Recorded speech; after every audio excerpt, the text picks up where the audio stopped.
ಪ್ರಿಯರೇ, ಹೇಗೂ ಈ ಹೊಸ ವರ್ಷವನ್ನು ನಾವು ದೇವರ ವಾಕ್ಯದಿಂದನೇ ನಾವು ಪ್ರಾರಂಭ ಮಾಡೋಣ. ನಾವು ಆರಾಧನೆ, ಪ್ರಾರ್ಥನೆ, ವಾಕ್ಯದೊಡನೆ, ದೇವರ ಪ್ರಸನ್ನತೆಯೊಡನೆ 2025ಕ್ಕೆ ನಾವು ಕಾಲಿಟ್ಟಿದ್ದೇವೆ. ಖಂಡಿತವಾಗಿ ದೇವರು ನಮ್ಮನ್ನು ಆಶೀರ್ವಾದ ಮಾಡ್ತಾರೆ. ಇವತ್ತು ನಾನು ಹೇಳಲಿಕ್ಕಿರುವಂಥ ವಾಕ್ಯ ನನಗೂ ನಮಗೂ ಬಹಳ ಪ್ರಾಮುಖ್ಯವಾದಂಥ ಒಂದು ವಾಕ್ಯ. ಪ್ರತಿ ವರ್ಷ ನಾವು ದೇವರ ಮುಂದೆ ವಚನ ಕೊಡ್ತೇವೆ. ಅಂದರೆ ಜನವರಿ 1 ಅಥವಾ 31 ನೈಟ್, ಡಿಸೆಂಬರ್ 31 ನೈಟ್ ನಾವು ಹೊಸ ವರ್ಷಕ್ಕೆ ಕಾಲಿಡಬೇಕಾದ್ರೆ, ಪ್ರಾರ್ಥನೆ ಮಾಡಿ ಆರಾಧನೆ ಮಾಡಿ ಕಾಲಿಡಬೇಕಾದ್ರೆ ದೇವ್ರ ಮುಂದೆ ನಾವು ವಚನ ಕೊಡ್ತೇವೆ. ಅನೇಕ ಸಂಗತಿಗಳು ನಾವು ದೇವರಿಗೆ ಹೇಳ್ತೇವೆ. ಏನಂತ ಹೇಳಿದ್ರೆ, ಈ ವರ್ಷ ನಾನು ಒಳ್ಳೆಯವನಾಗಿರ್ತೀನಿ, ಈ ವರ್ಷ ನನ್ನ ಕೆಲವು ಹ್ಯಾಬಿಟ್ಸ್ಗಳನ್ನ ಬಿಡ್ತೇನೆ, ಈ ವರ್ಷ ಬೈಬಲ್ನ ಪೂರ್ತಿ ನಾನು ಓದ್ತೇನೆ, ಮತ್ತು ಈ ವರ್ಷ ನಾನು ಸೇವೆ ಮಾಡ್ತೀನಿ, ಈ ವರ್ಷ ನಾನು ತುಂಬ ಪ್ರೇಯರ್ ಮಾಡ್ತೀನಿ ಅಂತ ಹೇಳಿ ಅನೇಕ ಸಾರಿ ನಮ್ಮೊಳಗೇ ನಾವು ದೇವರೊಟ್ಟಿಗೆ ದೇವ್ರ ಮುಂದೆ ನಾವು ವಚನ ಕೊಡ್ತೇವೆ, ವಾಗ್ದಾನಗಳನ್ನು ಮಾಡ್ತೇವೆ. ಆದರೆ ವರ್ಷದ ಅಂತ್ಯ ಬಂದಾಗ ನಾವು ಮಾಡಿರುವಂಥ ವಾಗ್ದಾನಗಳು, ವಚನಗಳು ಎಲ್ಲ ಮರ್ತೋಗಿರುತ್ತೆ. ಮತ್ತೆ ನಾವು ಅದೇ ಥರವಾದಂಥ ಒಂದು ವಾಗ್ದಾನವನ್ನು ಸಭೆಗೆ ಬಂದಾಗ, ಆರಾಧನೆ ನಡೆದಾಗ ಈ ರೀತಿಯಾಗಿ ವಾಗ್ದಾನ ಮಾಡ್ತೇವೆ, ಇಲ್ಲ ವಚನ ಕೊಡ್ತೇವೆ, ಮತ್ತೆ ನಾವು ಫೇಲ್ ಆಗ್ತೇವೆ. ಯಾಕೆ ಹೀಗೆ ಆಗುತ್ತೆ ಅಂತ ನಾನು ಸ್ವಲ್ಪ ಧ್ಯಾನ ಮಾಡ್ತಾಯಿದ್ದೆ. ಪ್ರಿಯ ಸಹೋದರ ಸಹೋದರಿ, ನಾವು ಒಂದು ವೇಳೆ ವಚನ ಕೊಟ್ಟಿದ್ರೆ ಬೈಬಲ್ ಹೇಳುತ್ತೆ ಅದನ್ನು ನಾವು ತಪ್ಪಿಸಲೇಬಾರ್ದಂತೆ. ಪ್ರಸಂಗಿಗಳ ಗ್ರಂಥ 5ನೇ ಅಧ್ಯಾಯ 2ನೇ ವಚನದಿಂದ ಈ ವಚನ ನಾವು ಓದಿಕೊಳ್ಳೋಣ. ಬಾಯಿ ದುಡುಕಬೇಡ, ದೇವರ ವಾಕ್ಯ ಹೇಳ್ತಿದೆ, ಬಾಯಿ ದುಡುಕಬೇಡ, ದೇವರ ಮುಂದೆ ಮಾತಾಡಲು ನಿನ್ನ ಹೃದಯದಲ್ಲಿ ಆತುರ ಪಡದಿರು. ದೇವರು ಆಕಾಶದಲ್ಲಿದ್ದಾನಲ್ಲವೇ, ನೀನು ಭೂಮಿಯಲ್ಲಿದ್ದಿ, ಆದ ಕಾರಣ ನಿನ್ನ ಮಾತುಗಳು ಕೊಂಚವಾಗಿರಲಿ. ಕನಸು ಬಹು ಪ್ರಯಾಸದಿಂದಲೂ ಉಂಟಾಗುತ್ತದೆ, ಮೂಢನ ಧ್ವನಿಯು ಬಹು ಮಾತುಗಳಿಂದಲೂ ಕೂಡಿದ್ದಾಗಿದೆ. ನೀನು ದೇವರಿಗೆ ಹರಕೆಯನ್ನು ಕಟ್ಟಿದರೆ ಅದನ್ನು ತೀರಿಸಲು ತಡ ಮಾಡಬೇಡ. ಆತನು ಮೂಢರಿಗೆ ಒಲಿಯನು ನಿನ್ನ ಹರಕೆಯನ್ನು ಒಪ್ಪಿಸು. ದೇವರ ವಾಕ್ಯ ಹೇಳ್ತದೆ ಏನಂದರೆ, ನೀನು ದೇವರಿಗೆ ಹರಕೆಯನ್ನು ಕಟ್ಟಿದರೆ ಅದನ್ನು ತೀರಿಸಲು ತಡ ಮಾಡಬೇಡ. ಓಕೆ, ನೀನು ಹರಿಸಿಕೊಂಡು ತೀರಿಸದೆ ಇರುವುದಕ್ಕಿಂತ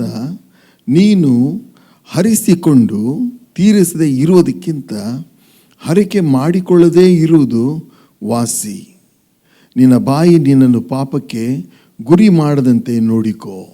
ನಮ್ಮ ಬಾಯಿ ನಮ್ಮನ್ನು ಪಾಪಕ್ಕೆ ಗುರಿ ಮಾಡ್ತಿದೆ. ವಚನ ಕೊಡ್ತೇವೆ ದೇವ್ರ ಮುಂದೆ, ದೇವರೇ ನಾನು ನಿನಗಾಗಿ ಜೀವಿಸ್ತೇನೆ. ದೇವ್ರಿಗಾಗಿ ಜೀವಿಸೋದೇ ಇಲ್ಲ. ಪ್ರೇಯರ್ ಮಾಡ್ತೀನಿ ಅಂತೀವಿ, ಪ್ರೇಯರ್ ಮಾಡೋದಿಲ್ಲ. ಈ ವರ್ಷ ನಾನು ಚರ್ಚ್ ತಪ್ಪಿಸೋದಿಲ್ಲ ಅಂತ ಹೇಳ್ತೇವೆ, ನಾವು ಚರ್ಚ್ ತಪ್ಪಿಸ್ತೇವೆ. ಇದಕ್ಕೆ ಕಾರಣಗಳಿವೆ, ಅನೇಕ ಕಾರಣಗಳಿವೆ.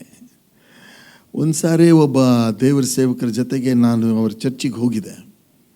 ಅವರು ಒಂದು ಚರ್ಚ್ ಬಿಲ್ಡಿಂಗ್ ಕಟ್ತಾಯಿದ್ರು. ಅದಕ್ಕೆ ಅವರು ಚರ್ಚಲ್ಲಿ ಅನೌನ್ಸ್ಮೆಂಟ್ ಮಾಡಿದರು. ಏನಂತ ಹೇಳಿದ್ರೆ, ಎಷ್ಟು ಜನ ನೀವು ಚರ್ಚ್ ಕಟ್ಟೋದಕ್ಕೆ ಸಹಾಯ ಮಾಡ್ತೀರಿ, ನೀವು ಪ್ಲೆಜ್ ಮಾಡಿ ಅಂತ ಹೇಳಿದರು. ಕೆಲವರೆಲ್ಲ ಕಾರ್ಡಲ್ಲಿ ತುಂಬಿ ತಮ್ಮ ಹೆಸರು ಬರೆದು ನಂಬರ್ ಹಾಕಿ ಎಷ್ಟೆಷ್ಟು ಅಮೌಂಟ್ ಕಟ್ತೀವಿ ಅಂತ ಬರೆದು ಕೊಟ್ಟರು. ನಾನು ಪಾಸ್ಟ್ರು ಕೂಟ ಮುಗಿದ ಮೇಲೆ ನಾವು ಮನೆಯಲ್ಲಿ ಕೂತ್ಕೊಂಡು ಅದನ್ನೆಲ್ಲ ನೋಡ್ತಾ ಇದ್ವಿ. ಕೆಲವರೆಲ್ಲ ಎಷ್ಟೆಷ್ಟು ದೊಡ್ಡ ಅಮೌಂಟ್ ಬರೆದಿದ್ದಾರೆ.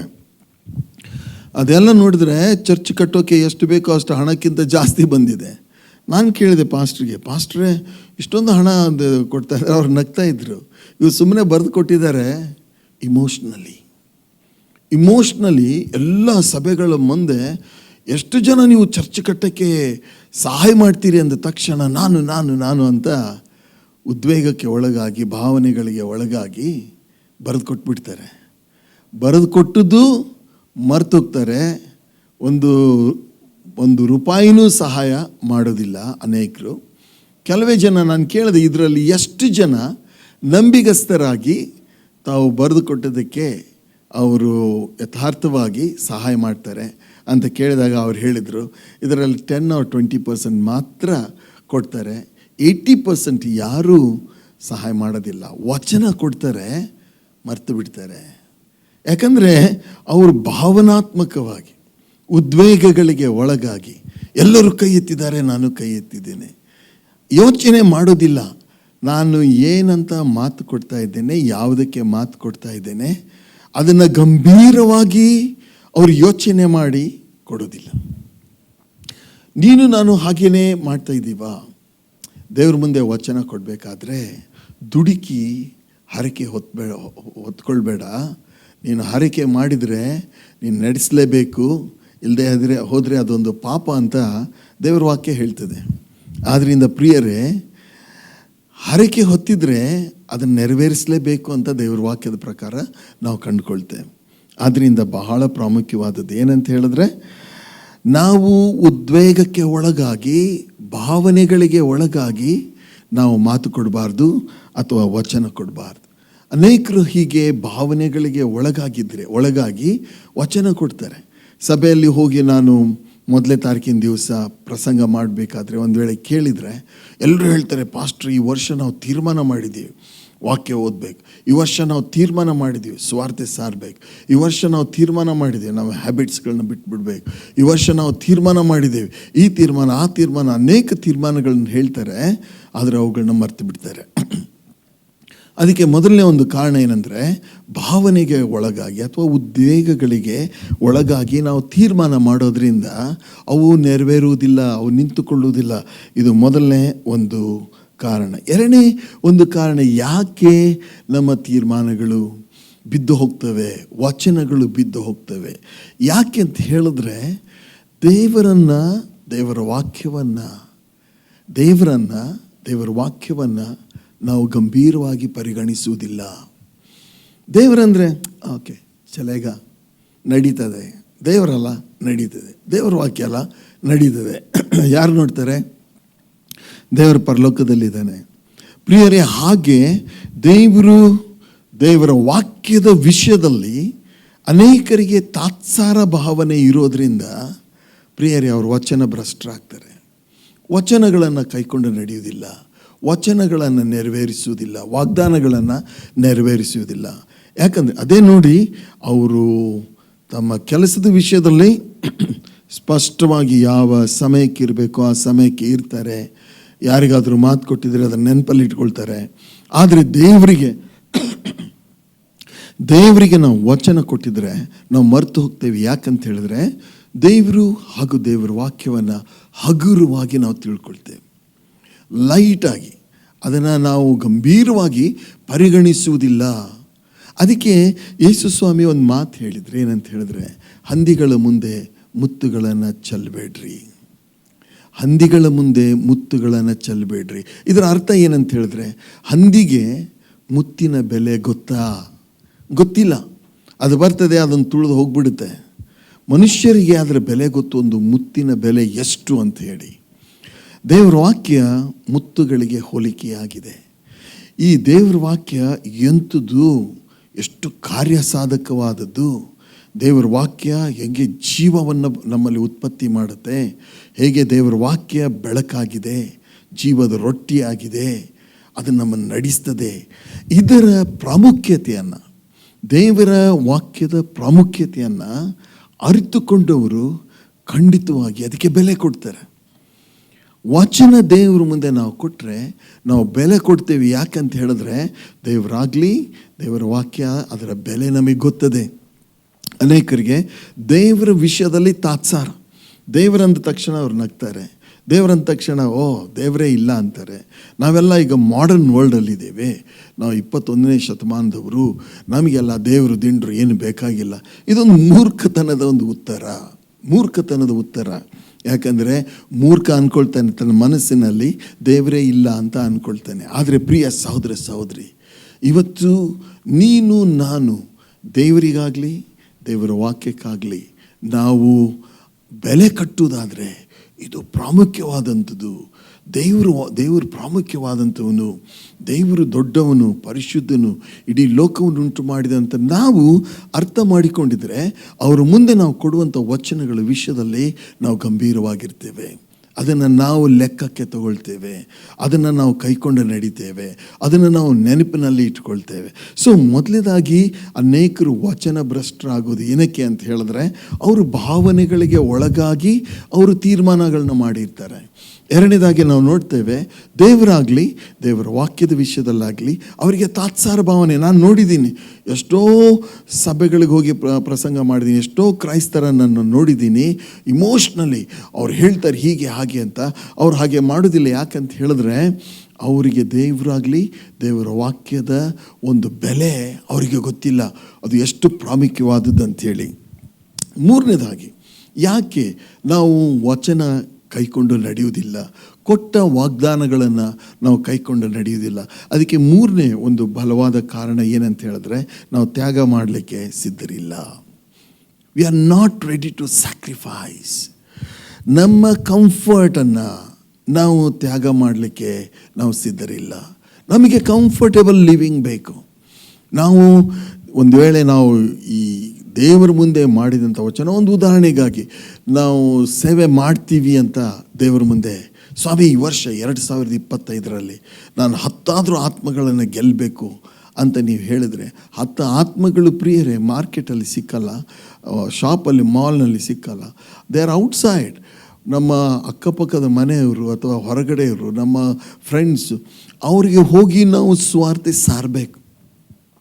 ಅದ್ರ ಬದಲು ಏನಪ್ಪ ಎಷ್ಟು ಕಷ್ಟಕರವಾದದ್ದು, ಯಾರು ಹೋಗ್ತಾರೆ, ಯಾರು ಮಾಡ್ತಾರೆ ಅನ್ನುವಂಥ ಭಾವನೆ ನಮ್ಮೊಳಗೆ ಬಂದರೆ ನಾವು ವಚನನೇ ಕೊಡಬಾರ್ದು. ನಾನು ಖಂಡಿತವಾಗಿ ಸ್ವಾರ್ಥ ಸಾರ್ತೀನಿ ಅಂತ. ನಮಗೇನೆಂದರೆ ಎಲ್ಲ ಕಂಫರ್ಟೇಬಲ್ ಆಗಿರಬೇಕು. ಅವತ್ತು ಮಳೆ ಬರಬಾರ್ದು, ಅವತ್ತು ಚಳಿ ಆಗಬಾರ್ದು, ಅವತ್ತು ಹೆಚ್ಚು ಬಿಸಿಲು ಇರಬಾರ್ದು. ಅಂಥ ದಿನಗಳಿಗಾಗಿ ನಾವು ಕಾಯಕ್ಕಾಗತ್ತಾ? ಪ್ರಿಯರೇ, ಚಳಿ ಇದ್ದು ಇರುತ್ತೆ. ಅದಕ್ಕೆ ಪೌಲ ಬರಿತಾನೆ ತಿಮೋಥನಿಗೆ, ಅನುಕೂಲವಿದ್ದ ಸಮಯದಲ್ಲಿಯೂ ಅನುಕೂಲವಿಲ್ಲದ ಸಮಯದಲ್ಲಿ ಸ್ವಾರ್ಥೆಯನ್ನು ಸಾರು ಅಂತ ಅವನು ಹೇಳ್ತಾನೆ. ಪ್ರಿಯರೇ, ಯಾಕೆ ನಾವು ವಚನ ಭ್ರಷ್ಟರಾಗ್ತೀವಿ ಅಂತ ಹೇಳಿದ್ರೆ, ತ್ಯಾಗದ ಮನೋಭಾವ ನಮ್ಮಲ್ಲಿ ಇಲ್ಲ.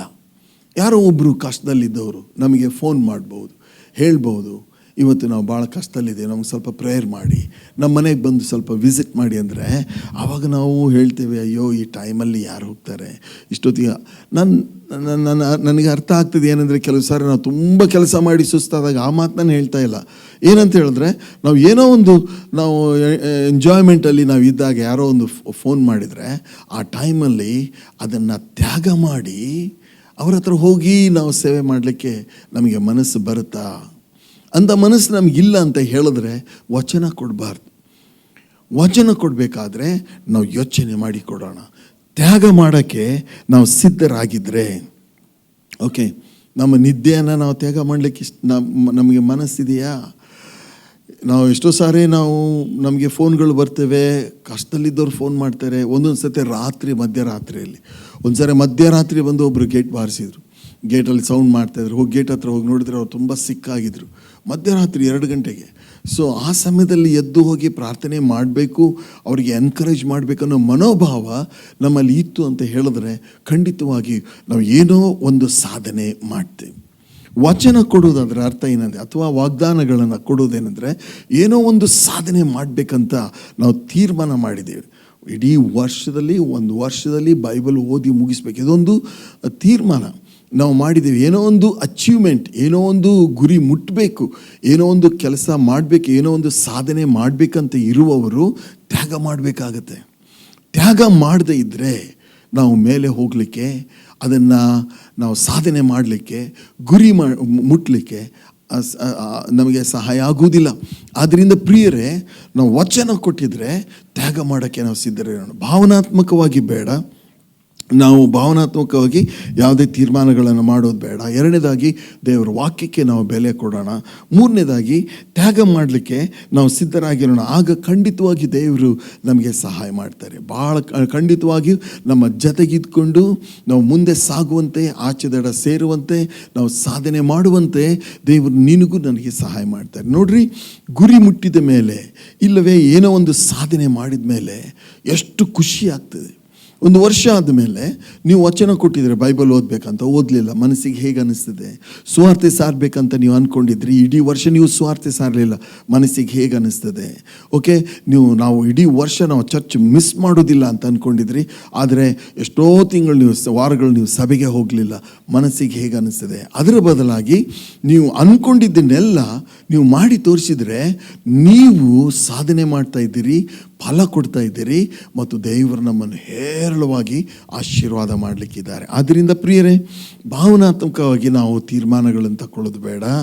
ಅಥವಾ ಪ್ರಿಯರೇ, ನಾವು ದೇವರ ವಾಕ್ಯವನ್ನು, ದೇವರ ವಾಕ್ಯದ ಬೆಲೆಯನ್ನು, ದೇವರ ಕುರಿತಾಗಿರುವಂಥ ಬೆಲೆಯನ್ನು ನಾವು ತಿಳ್ಕೊಂಡವರಾಗಿ ನಾವು ಮಾತು ಕೊಡೋಣ, ತ್ಯಾಗ ಮಾಡೋಕ್ಕೆ ನಾವು ಸಿದ್ಧರಿರೋಣ.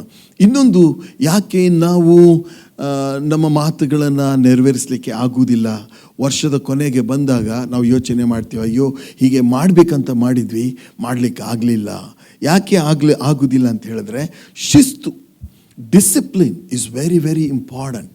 ಪ್ರಿಯರೇ, ನಮ್ಮ ಜೀವಿತವನ್ನು ನಾವು ಶಿಸ್ತಿಗೆ ನಾವು ಒಳಪಡಿಸ್ಬೇಕು. ಒಬ್ಬರು ನನ್ನ ಭೇಟಿಯಾದಾಗ ಹೇಳ್ತಾ ಇದ್ರು, ನಾನು ಕೇಳಿದೆ ನಿಮ್ಮ ಫ್ರೆಂಡ್ ಎಲ್ಲಿ ಅಂತ ಅವ್ರಿಗೆ ಕೇಳಿದಾಗ ಅವ್ರು ಹೇಳ್ತಾ ಇದ್ರು, ನೋಡಿ ಸರ್, ಅವರು ಇವತ್ತು ಮಲಗಿದ್ದಾರೆ ರಾತ್ರಿ, ನಾಳೆ ಇಡೀ ದಿವಸ ಡೇನಲ್ಲಿ ಮಲಗ್ತಾರೆ, ನಾಳೆ ರಾತ್ರಿನೂ ಮಲಗ್ತಾರೆ, ನಾಡಿದ್ದು ಬೆಳಗ್ಗೆ ಹೇಳ್ತಾರೆ ಅಂತ ಹೇಳಿದರು. ಅಂದರೆ ಅವರು ಮಲಗೋದಕ್ಕೆ ಒಂದು ಶಿಸ್ತಿಲ್ಲ, ಊಟಕ್ಕೆ ಒಂದು ಶಿಸ್ತಿಲ್ಲ, ಅವರ ಕೆಲಸದಲ್ಲಿ ಒಂದು ಶಿಸ್ತಿಲ್ಲ. ಪ್ರಿಯರೇ, ಯೇಸು ಸ್ವಾಮಿಯನ್ನು ಅಂಗೀಕಾರ ಮಾಡಿದ ನಮ್ಮೊಳಗೆ ಪವಿತ್ರಾತ್ಮನ ನಮ್ಮೊಳಗೆ ಬಂದು, ಪವಿತ್ರಾತ್ಮನ ಏನು ಕಾರ್ಯ ಮಾಡ್ತಾರೆ? ಅನೇಕ ಕಾರ್ಯಗಳನ್ನು ಮಾಡ್ತಾರೆ.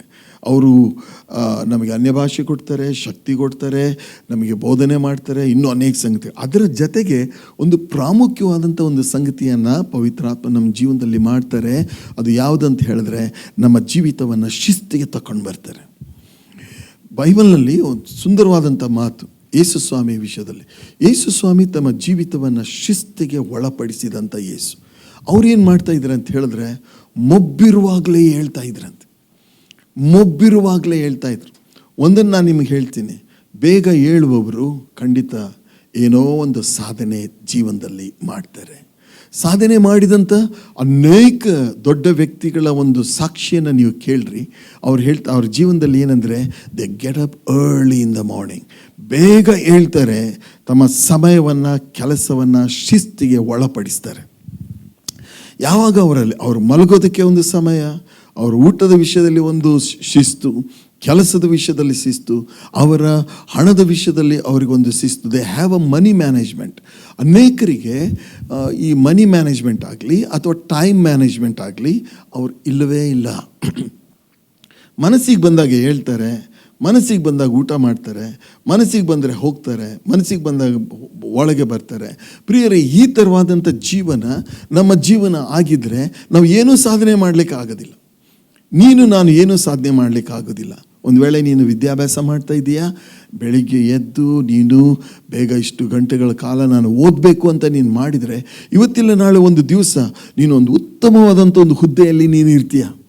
ಆದರೆ ನಿನ್ನ ಜೀವಿತವನ್ನು ಶಿಸ್ತಿಗೆ ನೀನು ಒಳಪಡಿಸಿಲ್ಲ ಅಂತ ಹೇಳಿದ್ರೆ ಯಾವ ಸಾಧನೆಯೂ ನೀನು ಮಾಡಲಿಕ್ಕೆ ಆಗೋದಿಲ್ಲ. ಆದ್ದರಿಂದ ಪ್ರಿಯರೇ, ದೇವರ ಮುಂದೆ ನಾವು ವಚನ ಕೊಡಬೇಕಾದ್ರೆ ಇದನ್ನು ನಾವು ಗಮನಿಸೋಣ. ನನ್ನ ಜೀವಿತವನ್ನು ನಾನು ಶಿಸ್ತಿಗೆ ಒಳಪಡಿಸಿದ್ದೇನಾ? ನನ್ನ ಸಮಯವನ್ನು, ನನ್ನ ನಿದ್ದೆಯನ್ನು, ನನ್ನ ಊಟವನ್ನು. ಕೆಲವರು ಎಷ್ಟು ಊಟ ಮಾಡ್ತಾರೆ, ಅವರಿಗೆ ಊಟ ನಿಲ್ಲಿಸ್ಲಿಕ್ಕೂ ಆಗಲ್ಲ, ಹಂಗೆ ಊಟ ಮಾಡ್ತಾನೆ ಇರ್ತಾರೆ. ಓಕೆ, ಅವರು ಹುಟ್ಟಿದ್ದೇ ತಿನ್ನೋದಕ್ಕಾಗಿ ಅನ್ನೋ ರೀತಿಯಲ್ಲಿ ಅವರು ಜೀವನ ಮಾಡ್ತಾರೆ. ಹಾಗಲ್ಲ ಪ್ರಿಯರೇ, ಅದನ್ನು ನಾವು ಶಿಸ್ತಿಗೆ ಒಳಪಡಿಸ್ಬೇಕು. ದೇವರ ಆತ್ಮನು ನಮಗೆ ಸೆಲ್ಫ್ ಕಂಟ್ರೋಲ್ ಅನ್ನುವಂಥದ್ದನ್ನು, ಒಂದು ಫಲವನ್ನು ನಾವು ಕೊಡುವ ಹಾಗೆ ಆತನು ನಮಗೆ ಸಹಾಯ ಮಾಡ್ತಾನೆ. ನನ್ನ ಪ್ರಾರ್ಥನೆ ಏನಂತ ಹೇಳಿದ್ರೆ, ನೀವು ವಚನ ಕೊಡಿ, ಆ ವಚನಗಳನ್ನು ನೆರವೇರಿಸುವುದಕ್ಕೆ ಈ ಸಂಗತಿಗಳು ಸಹಾಯ ಮಾಡ್ತವೆ. ಅನೇಕ ಸಂಗತಿಗಳು ನಮಗೆ ಅಡ್ಡಿ ಮಾಡ್ತೇವೆ. ಭಾವನಾತ್ಮಕವಾಗಿ ನೀವು ತೀರ್ಮಾನಗಳನ್ನು ತಗೊಳ್ಬೇಡ್ರಿ, ತ್ಯಾಗ ಮಾಡಿರಿ. ಅಷ್ಟು ಮಾತ್ರವಲ್ಲ, ದೇವರ ವಾಕ್ಯಕ್ಕೆ ನೀವು ಬೆಲೆ ಕೊಡ್ರಿ. ನಿಮ್ಮನ್ನು ನೀವು ಶಿಸ್ತಿಗೆ ನೀವು ಒಳಪಡಿಸುವುದಾದರೆ ಖಂಡಿತವಾಗಿ. ಅಷ್ಟು ಮಾತ್ರವಲ್ಲ ಪ್ರಿಯರೇ, ನಮ್ಮ ಜೀವನದಲ್ಲಿ ಯಾಕೆ ನಾವು ಫೇಲ್ ಆಗ್ತೀವಿ ಅಂತ ಹೇಳಿದ್ರೆ, ನಮ್ಮ ಜೀವನದಲ್ಲಿರುವಂಥ ಪ್ರಾಶಸ್ತ್ಯಗಳು, ಪ್ರಯಾರಿಟೀಸ್, ಪ್ರಾಶಸ್ತ್ಯ. ನಮ್ಮ ಜೀವನದಲ್ಲಿ ಯಾವುದು ನಮಗೆ ಬಹಳ ಪ್ರಾಮುಖ್ಯ? ಹಣ ಪ್ರಾಮುಖ್ಯ, ದೇವರಲ್ಲ, ದೇವರ ವಾಕ್ಯ ಅಲ್ಲ. ಹಣ ಪ್ರಾಮುಖ್ಯ, ಮನೆ ಪ್ರಾಮುಖ್ಯ, ಕಾರುಗಳು ಪ್ರಾಮುಖ್ಯ. ಓಕೆ, ಜೀವನದಲ್ಲಿ ನಮ್ಮ ಜನರು ನಮ್ಗೆ ಏನು ಅಂತಾರೆ ಅದು ಪ್ರಾಮುಖ್ಯ. ಈ ಸಂಗತಿಗಳು ನಿನ್ನ ಜೀವನದಲ್ಲಿ ಪ್ರಾಮುಖ್ಯವಾಗಿದ್ದರೆ ಖಂಡಿತವಾಗಿ ನಾವು ಏನೂ ಸಾಧನೆ ಮಾಡಲಿಕ್ಕೆ ಆಗೋದಿಲ್ಲ. ಅದರಿಂದ ಪ್ರಿಯರೇ, ಪ್ರಾಮುಖ್ಯತೆ ಯಾವುದಕ್ಕೆ ನಾವು ಕೊಡಬೇಕು, ಅದಕ್ಕೆ ನಾವು ಪ್ರಾಮುಖ್ಯತೆ ಕೊಡೋದಾದರೆ ಇಂಪಾರ್ಟೆನ್ಸ್. ಅದಕ್ಕೆ ದೇವರ ವಾಕ್ಯ ಹೇಳ್ತೇವೆ, ನೀವು ಮೊದಲು ದೇವರ ರಾಜ್ಯಕ್ಕಾಗಿಯೂ ನೀತಿಗಾಗಿಯೂ ತವಕಪಡ್ರಿ, ಅದರ ಜೊತೆಗೆ ಇವೆಲ್ಲ ಸಂಗತಿಗಳು ನಿಮಗೆ ಕೊಡಲ್ಪಡುವಂಥ. ಆದ್ದರಿಂದ ಪ್ರಿಯ ಸಹೋದರ ಸಹೋದರಿ, ನಾವು ಯಾವುದಕ್ಕೆ ಪ್ರಾಮುಖ್ಯತೆ ಕೊಡ್ತೇವೆ ಅದು ಬಹಳ ಪ್ರಾಮುಖ್ಯ. ಅದು ಬಹಳ ನಮ್ಮ ಜೀವಿತದಲ್ಲಿ ಬಹಳ ಪ್ರಾಮುಖ್ಯವಾದಂಥದ್ದು. ದೇವರಿಗೆ, ದೇವರ ವಾಕ್ಯಕ್ಕೆ, ದೇವರ ಸೇವೆಗೆ, ದೇವರಿಗೆ ಮೊದಲನೇ ಸ್ಥಾನ ನಾವು ಕೊಡ್ತಾ ಇರೋದಾಗಿದ್ದರೆ ಖಂಡಿತವಾಗಿ ಯಾವುದಕ್ಕೆ ನಾವು ಪ್ರಾಶಸ್ತ್ಯ ಕೊಡ್ತೇವೆ, ನಾವು ಜನರಿಗೆ ಪ್ರಾಶಸ್ತ್ಯ. ಅನೇಕ ಸಾರಿ ನಾವು ಜನರಿಗೆ ಭಯಪಟ್ಟು ತೀರ್ಮಾನಗಳನ್ನು ಮಾಡ್ತೇವೆ. ನಾವು ಜನರಿಗೆ ಭಯಪಟ್ಟು ತೀರ್ಮಾನಗಳನ್ನಲ್ಲ, ದೇವರಿಗೆ ಭಯಪಟ್ಟು ನಾವು ದೇವರ ಮುಂದೆ ನಾವು ವಚನಗಳನ್ನು ಕೊಡೋಣ ಪ್ರಿಯರೇ. ಅಷ್ಟು ಮಾತ್ರವಲ್ಲ, ಇನ್ನೊಂದು ಸಂಗತಿ, ದೇವರು ನಮ್ಮ ಜೀವನದಲ್ಲಿ ಕಾರ್ಯ ಮಾಡಿದ್ದಾರೆ. ಆದರೆ ಪ್ರಿಯರೇ, ನಾವು ವಚನ ಕೊಡ್ತೀವಲ್ಲ, ಆ ವಚನಗಳನ್ನು ನೆರವೇರಿಸುವುದಕ್ಕೆ, ವಾಗ್ದಾನಗಳನ್ನು ಕೈಕೊಂಡು ನಡೆಯುವುದಕ್ಕೆ ಅಡ್ಡಿ ಮಾಡುವಂಥ ಇನ್ನೊಂದು ದೊಡ್ಡ ಸಂಗತಿ ಯಾವುದಂತಂದರೆ ನಮ್ಮ ಶರೀರ. ಅದ್ರ ಕುರಿತಾಗಿ ಒಂದು ವಚನ ನಾನು ನಿಮ್ಗೆ ಓದಿ ನಾನು ಮುಗಿಸ್ತೇನೆ. ರೋಮಾಪುರದವರಿಗೆ ಬರೆದ ಪತ್ರಿಕೆಯಲ್ಲಿ ಈ ವಚನ ಇದೆ. ರೋಮಾಪುರದವರಿಗೆ ಬರೆದ ಪತ್ರಿಕೆ 8ನೇ ಅಧ್ಯಾಯ 5ನೇ ವಚನದಿಂದ, ಶರೀರ ಭಾವವನ್ನು ಅನುಸರಿಸುವವರು ಅದಕ್ಕೆ ಸಂಬಂಧಪಟ್ಟವುಗಳ ಮೇಲೆ ಮನಸ್ಸಿಡುತ್ತಾರೆ, ಪವಿತ್ರಾತ್ಮನನ್ನು ಅನುಸರಿಸುವವರು ಪವಿತ್ರಾತ್ಮನಿಗೆ ಸಂಬಂಧಪಟ್ಟವುಗಳ ಮೇಲೆ ಮನಸ್ಸಿಡುತ್ತಾರೆ. ಶರೀರ ಭಾವಗಳ ಮೇಲೆ ಮನಸ್ಸಿಡುವುದು ಮರಣ, ಪವಿತ್ರಾತ್ಮನವುಗಳ ಮೇಲೆ ಮನಸ್ಸಿಡುವುದು ಜೀವವೂ ಮನಃಶಾಂತಿಯೂ ಆಗಿದೆ. ಯಾಕಂದರೆ ಶರೀರ ಭಾವಗಳ ಮೇಲೆ ಮನಸ್ಸಿಡುವುದು ದೇವರಿಗೆ ಶತ್ರುತ್ರವು. ಅಂಥ ಮನಸ್ಸು ದೇವರ ನಿಯಮಕ್ಕೆ ಒಳಪಡುವುದಕ್ಕಾಗುವುದಿಲ್ಲ. ಶರೀರ ಭಾವಾಧೀನರು ದೇವರಿಗೆ ಮೆಚ್ಚುಗೆ ಆಗಿರಲಾರರು. ಶರೀರ ಭಾವಾಧೀನರು ದೇವರಿಗೆ ಮೆಚ್ಚುಗೆ ಆಗಿರಲು. ಪ್ರಿಯರೇ, ನಮ್ಮ ಶರೀರ ಹೇಳ್ತದೆ ಮಲಗು ಅಂತ ಮಲಗ್ತೇವೆ. ನಮ್ಮ ಶರೀರ ಹೇಳ್ತದೆ ಈಗ ತಿನ್ನು ಅಂತ ನಾವು ತಿಂತೇವೆ. ನಮ್ಮ ಶರೀರ ಹೇಳ್ತದೆ ಹವ್ಯಾಸಗಳು ಕುಡಿ ಅಂತ ಹೇಳುತ್ತೆ, ಡ್ರಗ್ಸ್ ತಗೊಳ್ಳೋಕೆ ಹೇಳುತ್ತೆ. ಇವೆಲ್ಲ ಸಂಗತಿಗಳು ಶರೀರ ಭಾವಾಧೀನರು ನಾವು ಆಗಿದ್ದರೆ, ಶರೀರ ನಮ್ಮನ್ನು ಸ್ವಾಧೀನದಲ್ಲಿ ಇಟ್ಕೊಳ್ತಾ ಇದ್ದರೆ ಪ್ರಿಯರೇ, ನಮ್ಮ ಜೀವನದಲ್ಲಿ ಏನೂ ಸಾಧನೆ ಮಾಡಲಿಕ್ಕಾಗಲ್ಲ. ನನ್ನ ಪ್ರಾರ್ಥನೆ ಏನಂತ ಹೇಳಿದ್ರೆ, ನೀವು ಏನು ತೀರ್ಮಾನ ಮಾಡಿದ್ದೀರೋ ನಿಮ್ಮ ಹೃದಯದಲ್ಲಿ, ಏನು ವಚನ ದೇವರಿಗೆ ಕೊಟ್ಟಿದ್ದೀರೋ ಅದು ನೆರವೇರುವಂತೆ ದೇವರು ಸಹಾಯ ಮಾಡಲಿ. ಒಂದು ವೇಳೆ ಉದ್ವೇಗದಿಂದ ನೀವು ತೀರ್ಮಾನಗಳನ್ನು ತಗೊಳ್ತಾ ಇದ್ದರೆ ಅದನ್ನು ನಾವು ಹಾಗೆ ತೀರ್ಮಾನ ತಗೊಳ್ಳೋದು ಬೇಡ. ನಮ್ಮ ಜೀವಿತದಲ್ಲಿ ತ್ಯಾಗ ಮಾಡೋಣ. ದೇವರ ವಾಕ್ಯಕ್ಕೆ, ದೇವರಿಗೆ ನಾವು ಮೊದಲನೇ ದೇವರಿಗೆ ಬೆಲೆ ಕೊಡೋಣ. ಅಷ್ಟು ಮಾತ್ರವಲ್ಲ, ನಮ್ಮ ಜೀವಿತವನ್ನು ನಾವು ಶಿಸ್ತಿಗೆ ನಾವು ಒಳಪಡಿಸಿಕೊಳ್ಳೋಣ. ದೇವರನ್ನು ಪ್ರೀತಿ ಮಾಡೋಣ. ದೇವರ ಮೇಲೆ ನಮಗೆ ಆಸಕ್ತಿ ಇರೋದಾಗಿದ್ದರೆ ಖಂಡಿತವಾಗಿಯೂ ದೇವರು ನಮಗೆ ಸಹಾಯ ಮಾಡ್ತಾರೆ. ನನ್ನ ಪ್ರಾರ್ಥನೆ ಏನೆಂದರೆ, ಪ್ರಿಯರೇ, ನೀವು ಏನು ತೀರ್ಮಾನ ಮಾಡಿದ್ದೀರೋ 2025ರಲ್ಲಿ ನಾನು ವಾಕ್ಯ ಓದಬೇಕು, ಸೇವೆ ಮಾಡಬೇಕು, ನಾನು ದೇವರ ಬಳಿಗೆ ನಾನು ಬರಬೇಕು, ನಾನು ವಾಕ್ಯವನ್ನು ಅನೇಕ ಆತ್ಮಗಳನ್ನು ನಾನು ಗೆಲ್ಲಬೇಕು, ಇನ್ನೂ ಅನೇಕ ತೀರ್ಮಾನಗಳನ್ನು ನೀವು ಮಾಡಿದ್ದೀರಿ, ನಾನು ಇಷ್ಟು ಓದಬೇಕು, ಏನು ತೀರ್ಮಾನ ಮಾಡಿದ್ದೀರೋ ಅದನ್ನು ಕೈಕೊಂಡು ನಡೆಯೋದಕ್ಕೆ ದೇವರು ನಿಮಗೆ ಸಹಾಯ ಮಾಡಲಿ.